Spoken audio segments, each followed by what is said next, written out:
to my channel. Welcome back to my channel. Welcome back to my channel. See, I've realized that I normally say welcome back to my channel twice.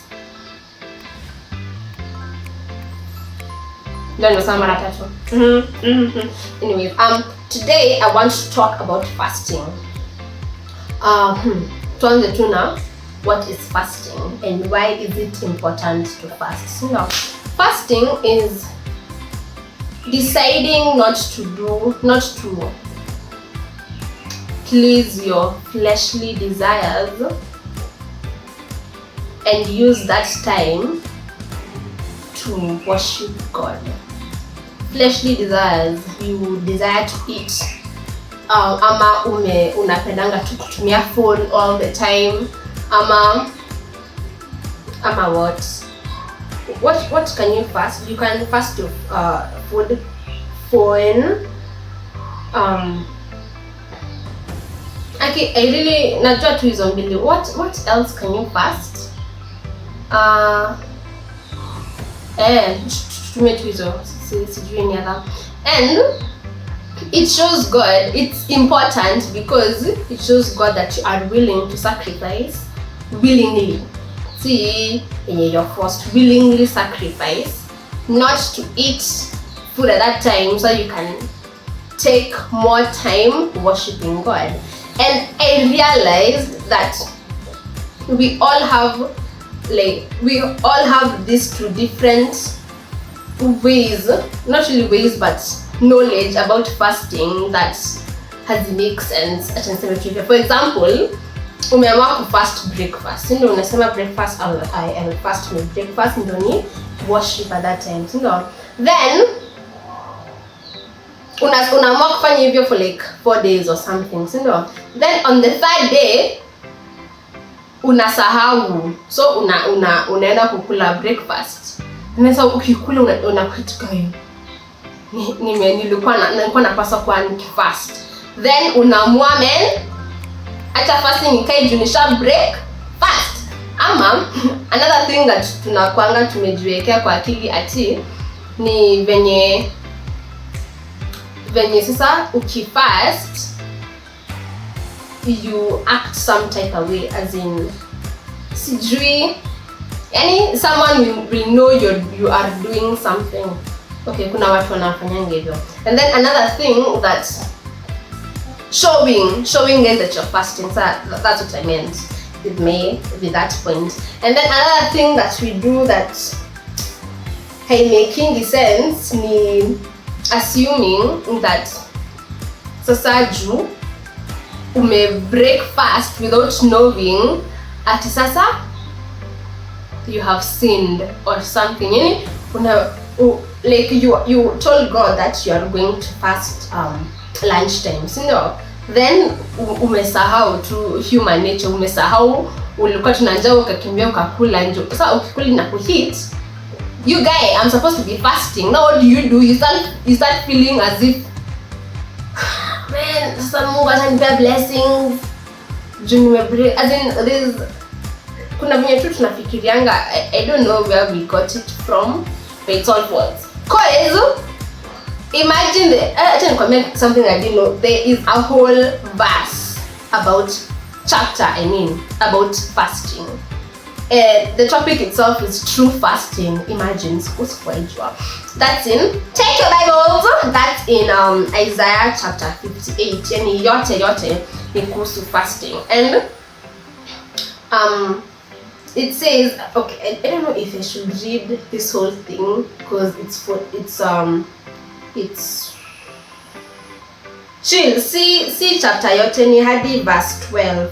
From verse 1 to verse 12 is true fasting. And then kuna saki other part. So now should I really read all of it?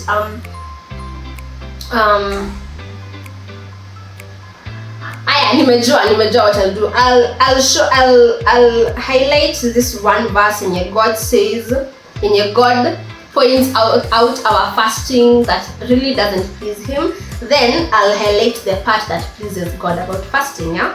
So now Isaiah chapter 58 verse 3. Now inasema, the people ask, Why should we fast if the Lord never notices? Why should we go without food if He pays no attention? Then, in the summer, the Lord says to them, the truth is that at the same time as you fast, you pursue your own interests and oppress your workers. Your fasting makes you violent and you quarrel and fight. Do you think this kind of fasting will please me? I mean, will make me listen to your prayers?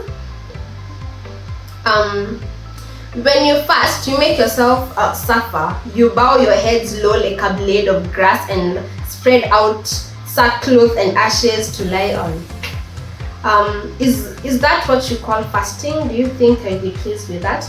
And basically here, what God is saying is our posture, our heart posture is really what matters. Because He was saying that the Israelites are fasting and they are oppressing their workers. They are now showing, they are putting on sackcloth, wanajimwagilia ashes. Wanajimwagilia ashes. See, those guys were really doing it. Wanajimwagilia ashes, they are putting on sackcloth, no, because they are fasting. And so here inaonyesha clearly that doesn't please the Lord. And then now, he further on top of verse 6, he says, the kind of fasting I want is this: remove the chains of oppression and the yoke of injustice, and let the oppressed go free. Share your food with the hungry and open your homes to the homeless people. Give clothes to those who have nothing to wear, and do not refuse to help your own relatives. Then my favor will shine on you like the morning sun and love kuongea kuhusu His blessings. And sasa hapa tunaona basically what God wants from you when you are fasting. Like He wants your posture, your heart posture to be right, as in equal to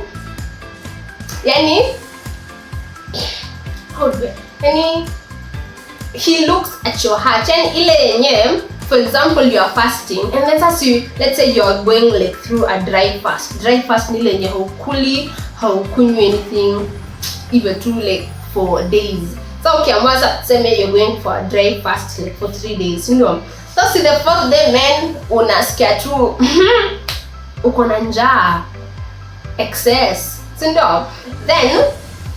at that time unaenda unachukua food yako, alafu mtu akuja akuombe hiyo food. How will you react? Like utakuwa zile za man, sijui nimetoka kwa fast, no, I can't give you nini, ama you will share. As in basically, it doesn't say at sasa juu break fast yako. Like when you read Isaiah 58 from verse 1 to 12, He never says at when you break your fast sasa He know all my blessings, sasa utapata blessings, ama ukisahau. You guys, God knows we are human. Unaweza sahau tu unintentionally, That doesn't mean at sasa you now sasa fast yako imeisha sasa and now you won't get your blessings or whatever. Hakuna kitu kama hiyo, ilikuwa tu mamith zetu lijeka kwa akili. Because it's really quite simple. God looks at your heart. Now ukiona man, when you are in that period of fasting and you feel like how is make, so you just pray for God to help you during this fast, because it's really not our tunaweza, but it's really God's power. What am I saying? It's God's it's God's strength. It's God's strength yenye itakuwezesha you actually make it through that whole period of fasting. And also we should also pray that God will teach us how to keep our heart posture in the right way, in that during that time of fasting, you are good to people, you are, how do I say, it's like you fully have the nature of God. Ile yenye you are making sure you're doing things the right way, because God looks at your heart. Uki worship, when you read everything that you're doing during that whole fasting period, it doesn't matter kama umekula ama kama umesahau. It's only your heart posture. Yani when you're fasting, will you be rude to your neighbor? Will you now you're fasting and then sasa ukibreak fast yako maybe now 6 in the PM unaanza kuongelesha beshte yako vibaya ama it's really about your heart posture. Okay guys, yeah, so and also be fasting often is the word. Cause do you know how many times imeandikwa kwa Bible pray and fast? Fasting is really essential because it shows God that you are sacrificing something willingly to now spend time with Him. And sacrifice to God is something really big because it's something you are doing out of your own will, and it's really a nature of God. Like God's nature is sacrifice. Inasemanga kwa Bible, for God so loved the world that he gave. Like God's nature is giving, it's sacrificing, yeah. And God really blesses and loves sacrifice. So fasting is really essential in our spiritual growth, and I'd really advise you guys to fast sana. Yani hadi ikue normal, ikue tu as in just something you are used to, because it's something really essential in your spiritual growth. Yeah, so I'm done with my video. I hope you've done well, you've been blessed by it. Remember guys, Isaiah 58, it's true fasting, everything to do with fasting iko hapa kwa Isaiah 58 verse 1 to 12. See what verse 1 to 12. Yes. So I really hope it has taught you something, because it has to me. Do like, subscribe, share, and I will see you in my next video. Okay guys, till bye.